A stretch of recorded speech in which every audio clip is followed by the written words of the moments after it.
Samsung just dropped the new Samsung Galaxy Watch 7, but is it actually worth upgrading to? Or is this just the same old with a new name? After using it for a while, I got some thoughts for you, and they just might surprise you. In this video, I'm gonna break down exactly what's new, what still needs work, and whether this is the best smartwatch for you. If you're on the fence about upgrading, or you're just looking to buy your first smartwatch, stick around, because I'm giving you the real, no BS review of the Samsung Galaxy Watch 7. I actually pre-ordered the watch. Took a little bit longer for me to get mine than I think a lot of other people because I ordered the 44mm model versus the 40mm model. I wanted that little bit larger screen size instead of the 1.3, it's a 1.5. And this review is coming from somebody who has never owned a smartwatch before. The closest I've come to something like the Samsung watches or the Apple watches is I have used Fitbits in the past to track just like my activity levels and stuff. So I do have some experience with working with kind of a smart wrist device,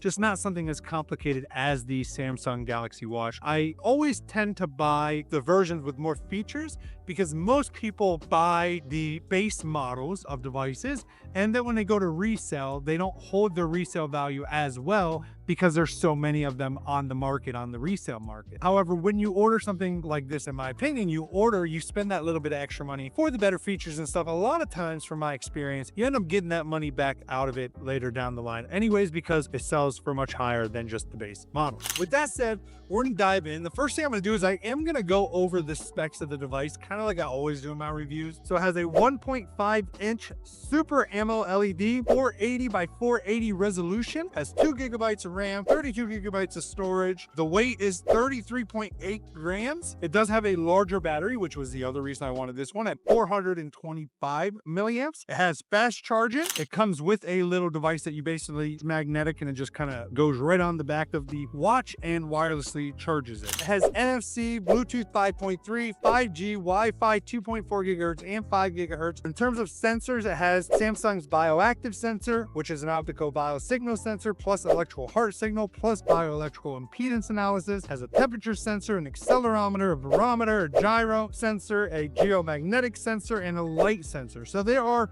lots of sensors on these devices, which are really cool. It is IP68, so it is waterproof. I'm gonna be honest, there's not many things that I dislike about it. So first things first, again, I've never had a smartwatch, so let me compare this to the Fitbit I had. So one of the things I hated about the Fitbit, the reason I quit wearing it was, number one, I just had it on and it just tracked some of my body stuff. But the main reason I did it again was for tracking activity, so like steps, calories burned, and also for tracking my heart rate. So with this Samsung Galaxy Watch, it tells my heart rate, but the way the heart rate works on this is it's not constantly updated in real time. It updates like every 10 to 20 minutes or something like that. So you're just seeing what the number of your heart rate was over like the last 15, 20 minutes. So if you do have a little bit of spike in your heart rate for whatever reason, you're not really probably going to see that because the chances of it updating during that particular moment is a lot less likely peaking at a different moment.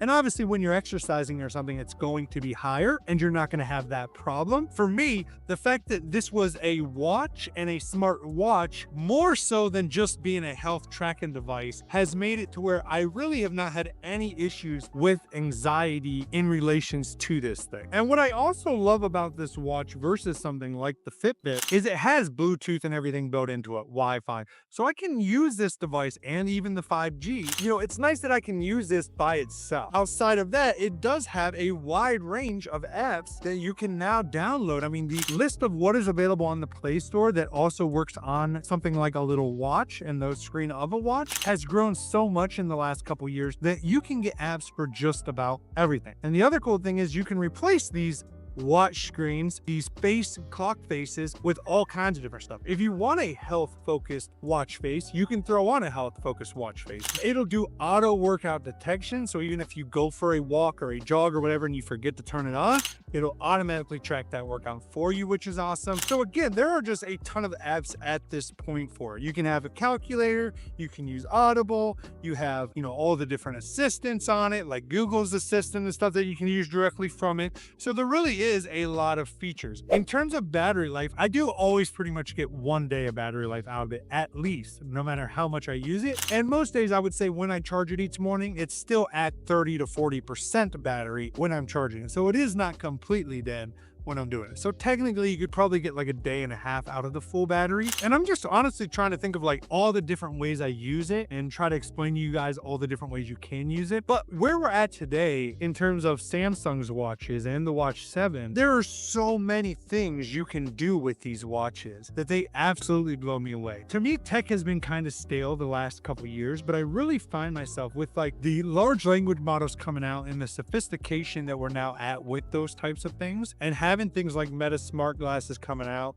the Galaxy watches, all these things that can kind of work in tandem with your phone would allow you to get away from that screen, to me is a huge benefit. The watch, I get all the important information, but I don't get a lot of the distraction with it. And so like it really gets you away from relying all the time on having your cell phone. Now, the downsides, or what are the things I don't like about it? I do not love the bands that come by default with this watch. Neither the plastic rubber band or the like athletic leisure band, neither one of them, they both irritated my skin, but replacement bands were not hard to find and they were not expensive. So it is what it is. I love all the sensors on it. I love that I can track all the different health aspects of my body. I love that it has built-in speakers on it. So even if I don't have headphones and I don't have my phone and I want to listen to something, even if it's not going to be the best quality because the speakers are not great, to be honest, but at least it has built-in speakers. I love that I can connect directly to the headphones, wireless Samsung Galaxy Buds right to the watch without even having to connect to my phone. I really think these things are at a place where they offer so much value and so much usefulness in terms of the sensors and the tracking and even the apps you can use on them nowadays,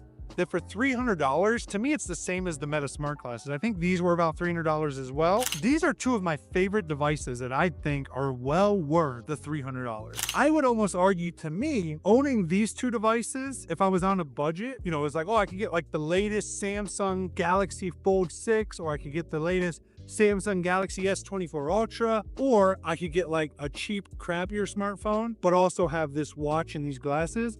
Hands down, I would get the cheaper phone just so I could be able to afford these two things, because I think that they offer that much value to the user. There's just so many things you can do with these. Overall, I just think they are highly worth what you're getting for the price. And I would highly recommend that if you've not checked out smartwatches and you're interested, I think this is where technology is heading, is more towards non-obtrusive, or obtrusive only when you want it to be technology. So even as we get to smart glasses that have lenses built into them that project images and stuff, you'll be able to have stuff overlaid on your real world, or you'll be able to just turn them off and not see anything, but you could have video calls pop up, all that, and you won't even need a cell phone anymore. And with that said, if you guys like this video, don't forget to smash that like button. Also, make sure you smash that subscribe button if you want more tech reviews like this. If you're interested in the Meta smart glasses, I did do a review on those as well, which I'll try to remember to link down in the description below or somewhere here on the top of the screen or whatever. I would be intrigued though to hear, what are your thoughts on it? Do you have a smartwatch? Do you use it every day? Do you wear it every day? Or is it just collecting dust on your nightstand or something? With that said, thank you for watching. Love your faces, and I will see you guys on the next one. Until then, peace out, everybody. Later, nerds.